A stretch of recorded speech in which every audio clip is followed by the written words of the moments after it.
Bueno, ¿Qué hoy más? vamos a hablar de cortisol, la tercera hormona para completar el triunvirato que habíamos diseñado con anticipación. Eh, Habíamos hablado ya de la insulina, Ujú. hablamos de la melatonina y ahora vamos a hablar del cortisol, que en una línea podríamos decir que es la hormona del estrés, conocida como la hormona del estrés.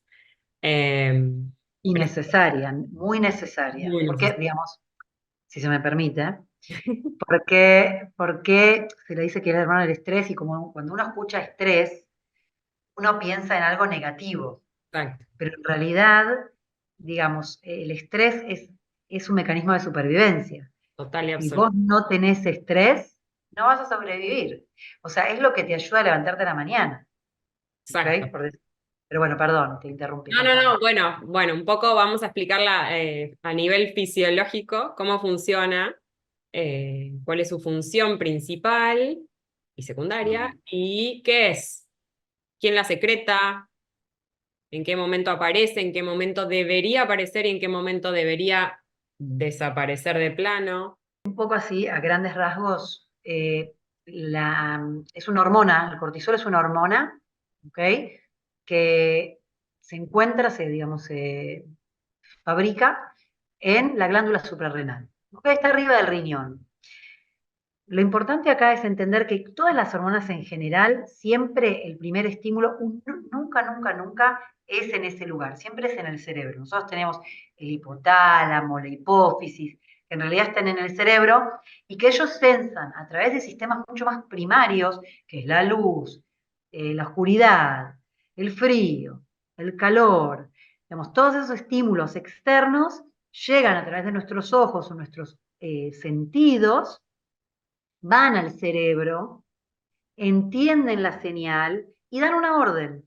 Entonces, en primera instancia, en este caso estamos hablando de, por ejemplo, peligro, o estamos hablando de luz o de oscuridad, eso se sensa y a través de cierta hormona que está en la hipófisis, mandamos la orden, que se llama CTH, mandamos la orden a la glándula suprarrenal para que fabrique el cortisol.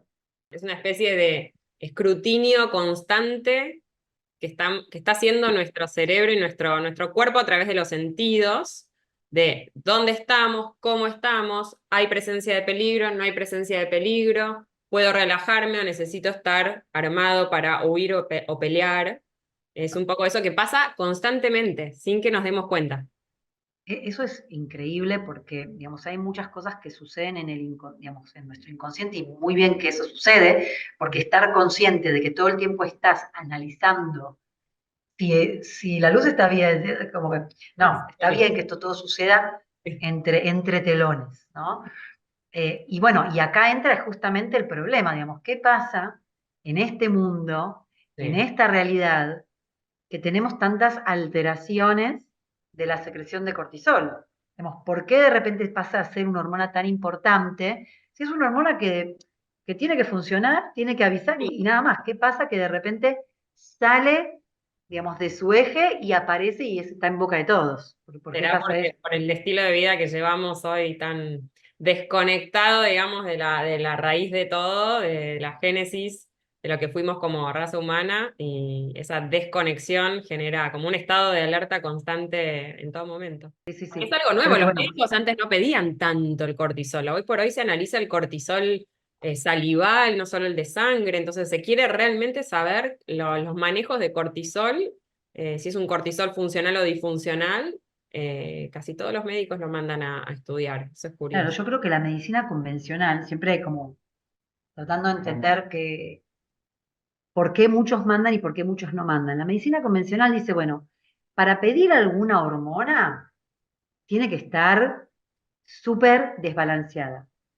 Y viene la medicina funcional y dice, no, ¿por qué vamos a esperar que esta persona esté en las últimas? O a veces es, si esa persona está bien, entre comillas, respira, camina, no tiene ninguna enfermedad crónica, ¿por qué le voy a pedir cortisol? Pero al final de cuentas, entendemos que es una hormona que se ocupa mucho de la calidad de vida. Digamos, es la que nos va a dar o nos va a quitar calidad de vida. Ya bien. Así es fácil. Y calidad de vida en todo sentido, porque hasta en lo relacional, o sea, en los vínculos que vos estableces con la gente, con tu familia, con tus afectos, o con compañeros de trabajo que no son afectos quizás, es todo, es absolutamente todo. Si uno está en un estado de alerta constante, se torna un ser más reactivo ante cualquier estímulo.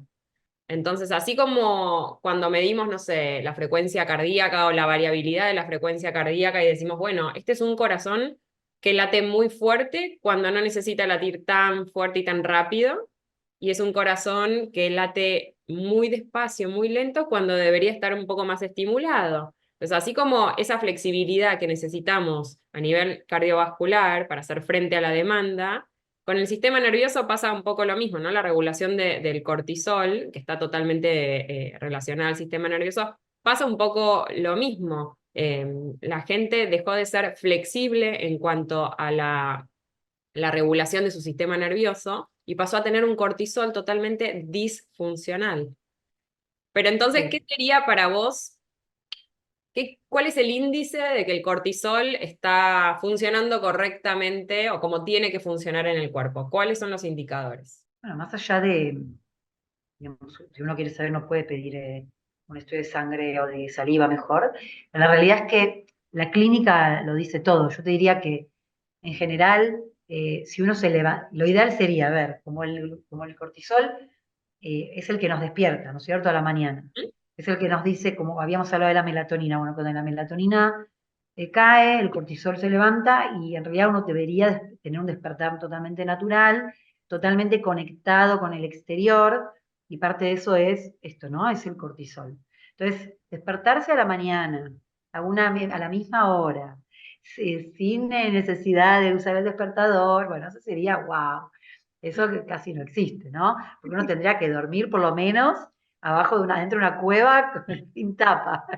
Pero bueno, igual si no pasa eso, aunque sea te despertás a la mañana, tenés un buen despertar, un despertar natural, porque tenés cierta rutina.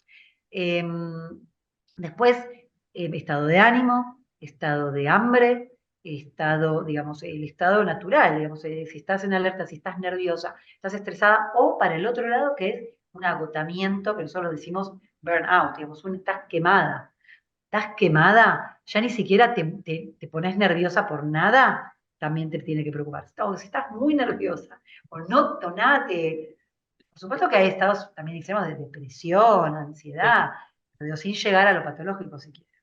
Sí, sí, hay híbridos, como por ejemplo decías recién, cuando ya ya estás drenada, estás fatigada, cuando tu glándula suprarrenal ya se fatigó, ya entras en un estadio distinto que sería más cercano al colapso que al lucha-huida, ¿no? Es como, en cuanto a terapia somática, eso se describe muy bien con el congelamiento, cuando uno ya no puede ni siquiera reaccionar.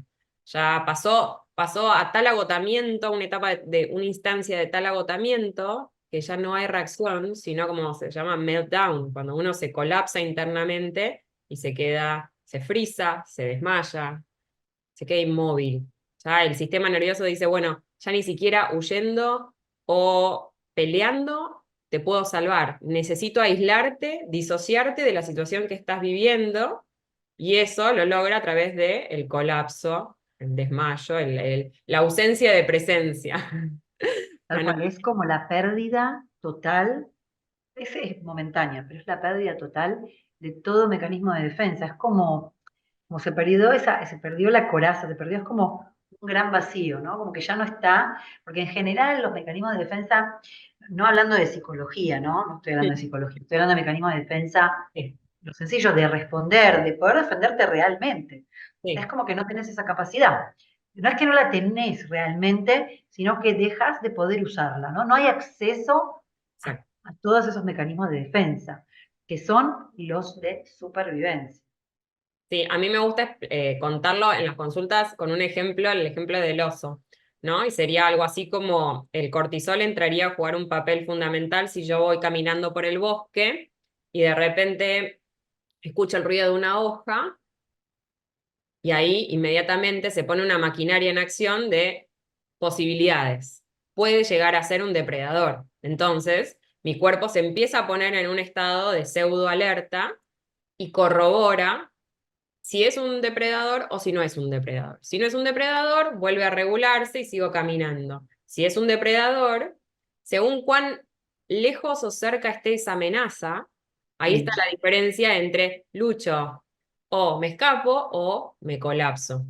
Si la hoja se mueve, me doy vuelta y al oso lo tengo acá al lado, seguramente yo ya entré en colapso. Si yo veo, muevo y de repente veo que el oso está a 10 metros, tengo una posibilidad.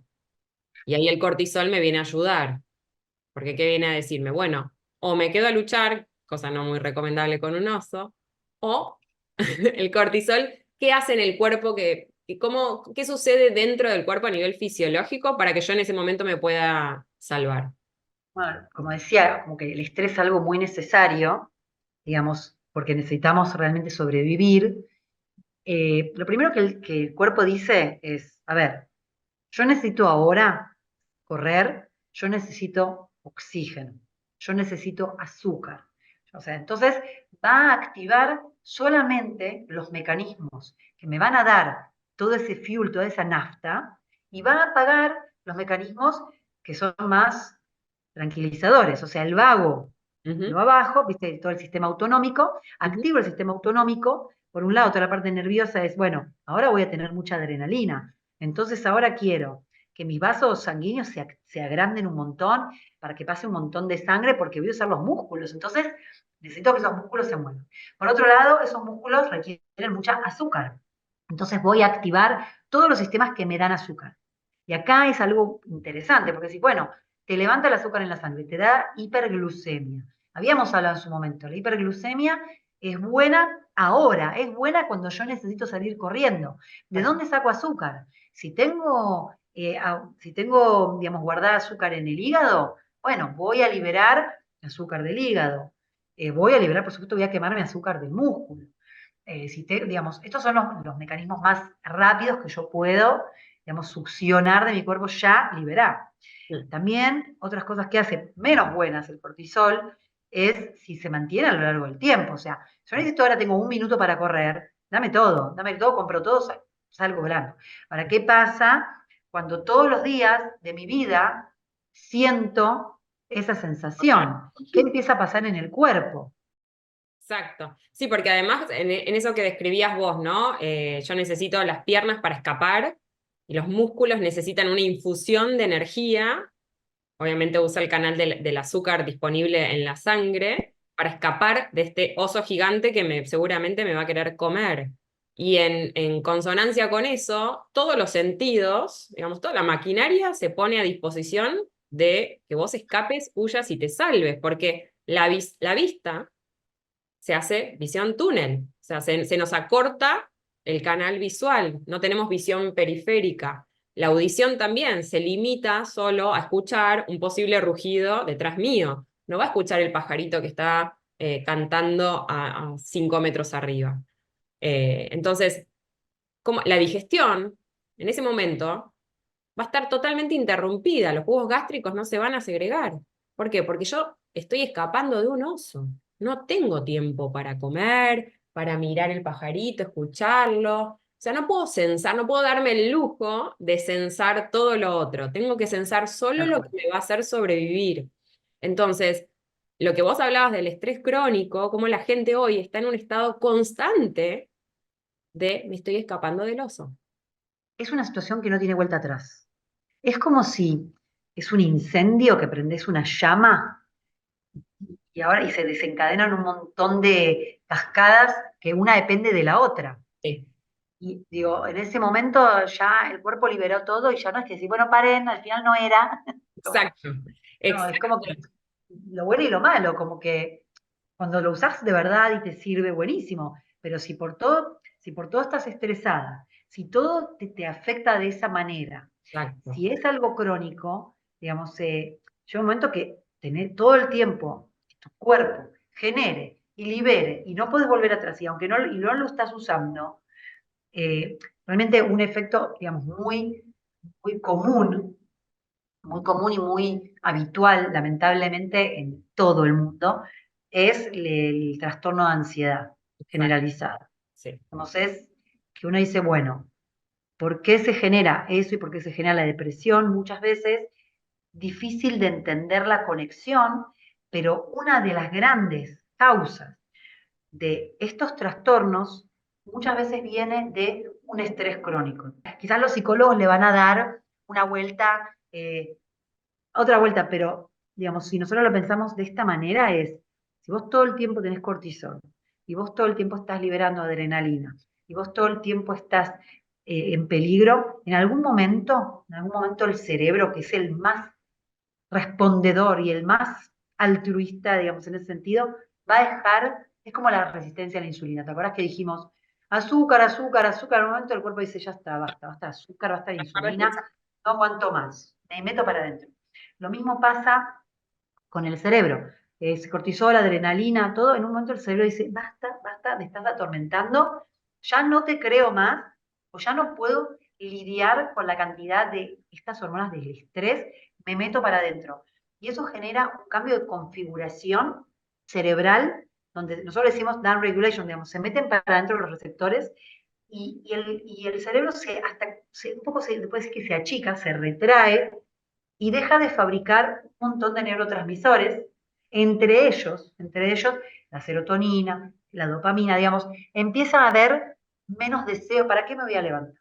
Si yo ya sé, digamos, no hay un ración, no lo estás pensando, pero al final termina pensando eso, y de repente arrancan los ataques de pánico, que es lo que decíamos, perdí las defensas de protegerme contra el mundo, entonces siento que estoy en peligro, que soy súper vulnerable.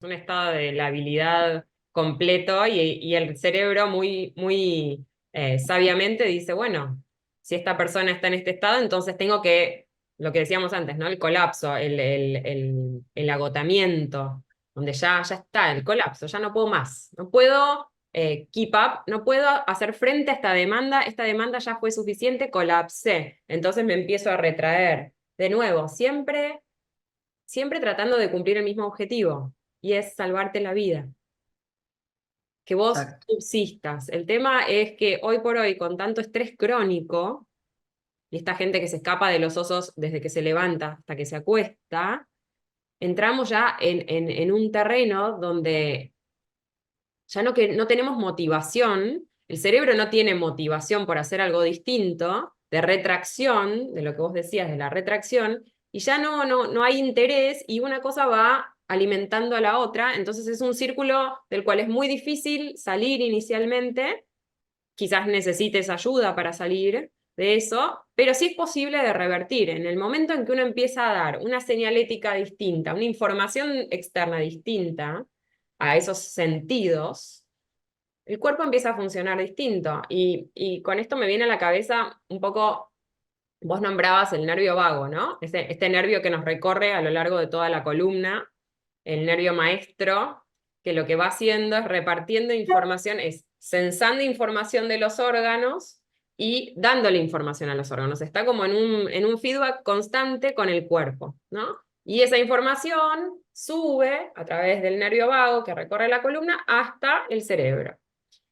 La información que sube desde abajo hacia arriba es un 80%. La que baja del cerebro hacia el cuerpo es un 20%. Así de fuerte es el cuerpo sensando. Esto que decíamos al principio. Vos no te das cuenta, no sos consciente, pero el cuerpo está totalmente conectado con lo que estás viviendo y sensando en todo momento. Si yo estoy hablando con vos y de repente empiezo a escuchar que algo se empieza a agrietar en el techo, inmediatamente toda esta maquinaria se va a poner al servicio de salvarme, va a mirar, y si intuye que hay un peligro de derrumbe, yo voy a salir corriendo. No lo voy a pensar, lo voy a hacer, es instinto puro.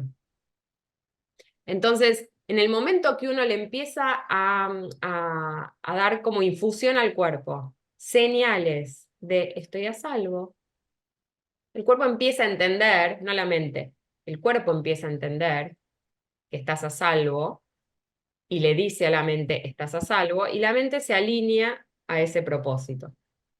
Obviamente que por otro lado está la ansiedad mental, ¿no? Uno tiene la capacidad de generarse ese oso en la cabeza y que la química de tu cuerpo se alinee a esa idea de que está el oso acá al lado tuyo. Por eso los ataques de pánico. La persona que tiene un ataque de pánico no es que está fabulando y dice, no, me voy a morir. Siente realmente que se va a morir. Es una sensación muy fuerte y real. La cabeza y el cuerpo se Claro, alinean. claro, o sea, siente que se va a morir porque entiende en su inconsciente que perdió esa capacidad de autopreservación y de supervivencia. Exacto. Digamos, perdiste tu coraza, perdiste tu cáscara y realmente sentís que ya no hay, y es de proporcionado cuando uno sale de eso, cuando estás metido en esa situación, en ese ataque de pánico, o cuando tenés ansiedad, o cuando tenés depresión, en ese momento esa realidad es porque perdiste tu capacidad, porque se generó esa situación. Sí. Totalmente, totalmente. Todo se justifica y nada, nada hace sentido. Y fíjate vos, cuando tenés una persona, no sé si te tocó asistir alguna vez a una persona en un ataque de pánico, viste que hay palabras que son, es lo que no tenés que decir cuando una persona está al borde del colapso y es tranquila. Totalmente, Y hablarle, y hablarle, y totalmente, hablarle, tranquila, mirá, no pasa totalmente. nada, no pasa nada. La persona en ese momento, la audición está totalmente coartada. La persona está en estado de emergencia, no está escuchando con claridad. Entonces, en ese momento, poder acudir al cuerpo y a la seguridad física, a transmitir seguridad física, es mucho más fuerte que empezar a hablar y hablar y hablar y hablar. Por esto que decíamos, ¿no? El 80% de información sube del cuerpo a la cabeza.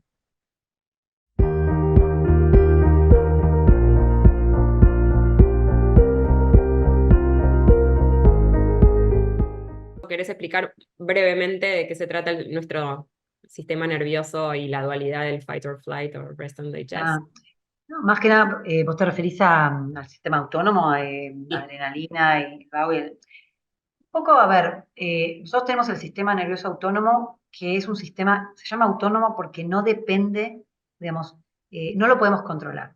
exacto. No lo podemos controlar.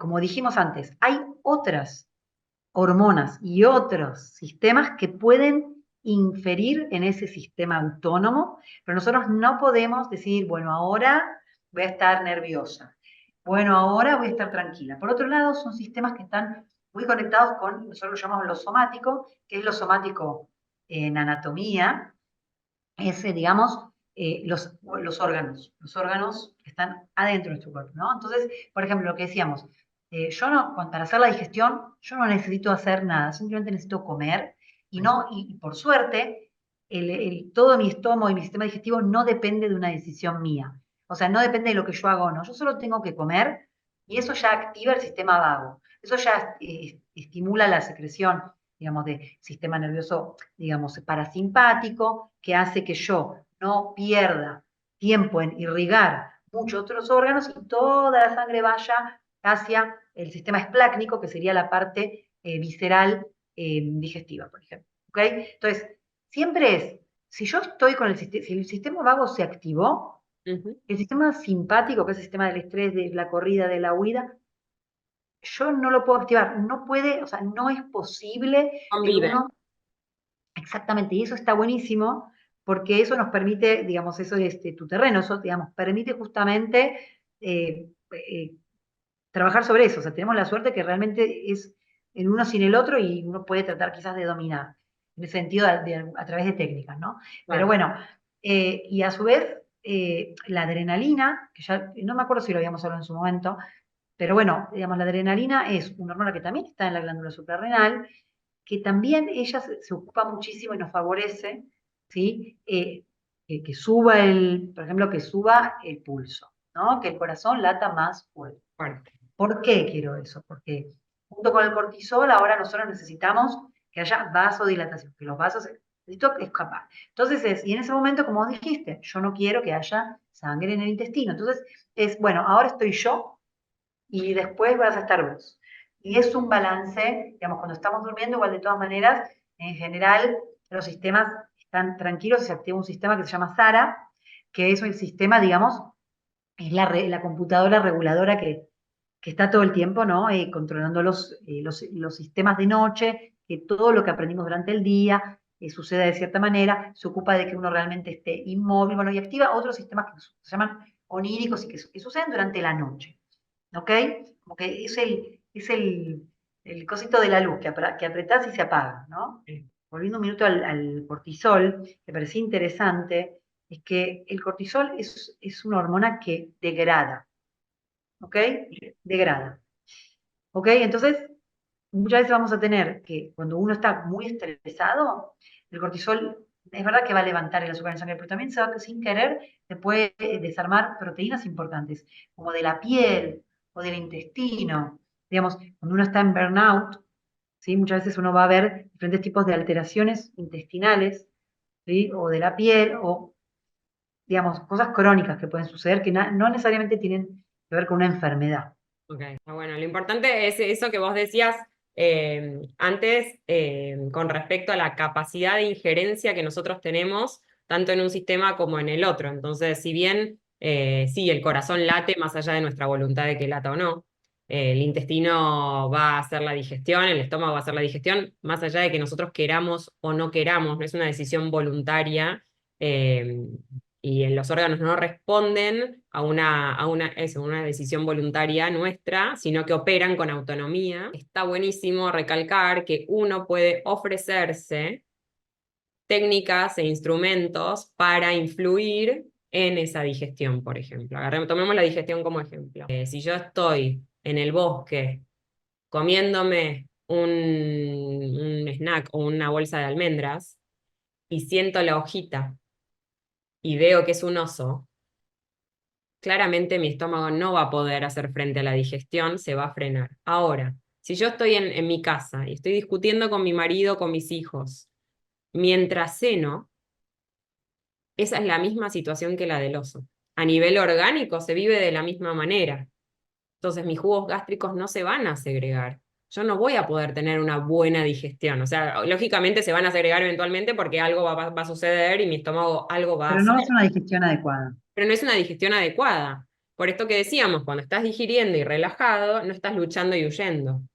Sí hay híbridos entre los dos sistemas, ¿no? Simpático-parasimpático, que después vamos a ver en otra conversación. Pero en general, esto es más bien polar. Si estamos en presencia de un sistema simpático activado, estamos huyendo, estamos defendiéndonos, estamos alertas. Y si estamos en presencia del parasimpático, estamos relajados, distendidos, pudiendo digerir, pudiendo descansar, etc. Entonces está bueno que, así como explicamos que todos los sentidos se ponían al servicio de la emergencia o no, nosotros podamos ofrecernos desde los distintos sentidos herramientas para poder migrar de un estado de alerta, de lucha o huida, a un estado de relajación. Y en este sentido vos decías que el corazón latía muy fuerte cuando estábamos escapando Sí, de un tigre o de un oso. Y la respiración también se agita. Uno inhala más de lo que exhala, ¿no? Pierde más tiempo inhalando que exhalando. Entonces, si mi respiración sigue ese ciclo cuando yo estoy escapando, yo sé que si invierto eso y me concentro más en la exhalación, en una exhalación prolongada en el tiempo versus una inhalación, quizás logre cambiar la química interna y quizás logre serenarme un poquito más. Y la respiración es una herramienta que todos tenemos a mano, así, que no hace falta pagarla, no hace falta, no se consigue en ninguna tienda, la tenemos con nosotros. Es simplemente tomarnos el momento y el espacio para ofrecernos ese recurso. Que así como la respiración, tenemos un montón de recursos más también a nivel visual, auditivo, de tacto, por ejemplo, el grounding, apoyar los pies en la tierra, es algo que inmediatamente tu cuerpo sensa que está enraizado, que está bien, que está pisando la tierra, que no corre peligro. Entonces también es una herramienta que recibe el cuerpo, que el cuerpo la puede gestionar bien y dice, bueno, estoy a salvo. Esas son herramientas que nos contrarregulan cuando notamos que el cortisol está subiendo y estamos muy agitados y muy ansiosos. pero para eso creo que viene toda la parte de la autoconciencia, digamos, todas esas herramientas, ahí Ay, está el catch. sí. Sí, y bueno, y eso también es una propuesta, ¿no? De traer conciencia al momento em, es hacer una pausa y poder observar, sin juicio mediante, sino una observación más amorosa, de decir, bueno, yo me percibo y me noto taquicardiosa, esto me altera, esto me genera opresión en el pecho. Bueno, yo tengo herramientas para poder ofrecerme en ese momento, que quizás surtan efecto, quizás no, pero puedo intentar. Pero para hacer toda esa reflexión necesito distanciarme del momento de la reacción. Entonces la pausa que viene dada más por la dilación en el tiempo entre el disparador y lo que yo decido hacer, lo que yo hago, mejor dicho. Que al disparador, una vez que lo tengo identificado, por ejemplo, si a las 6 de la tarde a mí se me da por comer algo crujiente. Sabemos que lo crujiente tiene mucha relación con el estrés, que cuando uno busca morder algo crujiente es que necesita una descarga de estrés. Entonces, ¿cuál es mi disparador, mi trigger? Y es que es el momento donde, no sé, los chicos se tienen que bañar y yo tengo que empezar a coordinar eso y tengo que hacer la cena y llega mi marido y bla, bla, bla, bla, bla. Entonces hay un montón de disparadores que a mí me llevan a adoptar esa conducta. Entonces, en el momento que yo noto y puedo hacer un mapeo de mis disparadores, es que aporto conciencia. Y cuando aporto conciencia, algo mágico ocurre.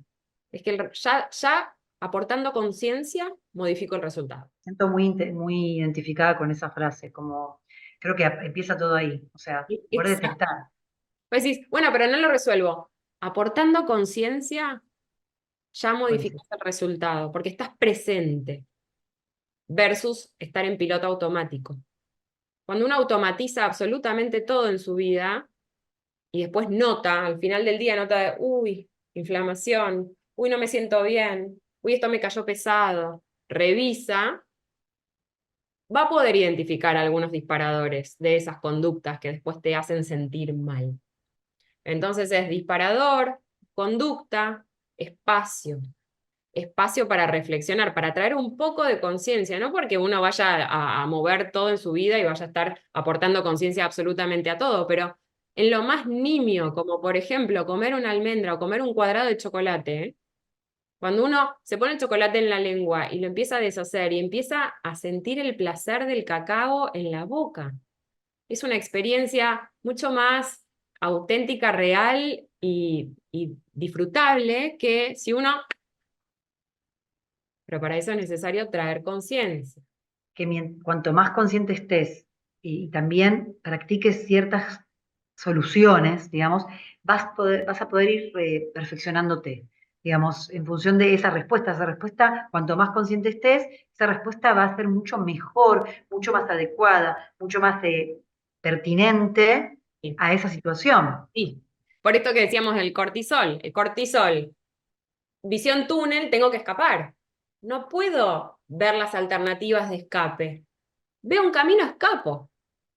Entonces, si yo a ese momento traigo conciencia y digo, esperen, acá no hay un oso, acá es un vecino discutiendo conmigo, pero no hay un oso, no estoy en peligro real de muerte, es una sensación.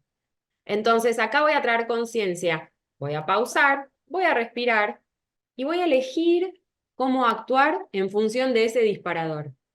Tenemos la capacidad de elegir cómo actuar. ¿Reaccionamos? Sí, es necesario para salvarnos, pero no podemos vivir reactivos, porque vivimos con cortisol crónico. Interesante lo del cortisol, la verdad que pienso, digamos, muchas veces cuando dice pueden tener el cortisol alto, es como, suena como una frase medio cliché, como hasta un chiste, ¿no? Sí, pero es Pero todo, te toma, es como un efecto paraguas, te toma sí, sí, completamente. sí. Pero también estas personas que te dicen, ay, no logro bajar de peso, muchas Es, veces sí. como que pienso, no vas a bajar de peso si estás con el cortisol alto. Suena como, ay, qué pavadas, pero realmente el Sí, cuerpo piensa que necesita todo ese azúcar. sí. Mientras tengas azúcar alta en sangre, y aunque la necesites, no vas a bajar de peso. Si el cuerpo no se siente seguro, no puede desprenderse del peso que tiene de más.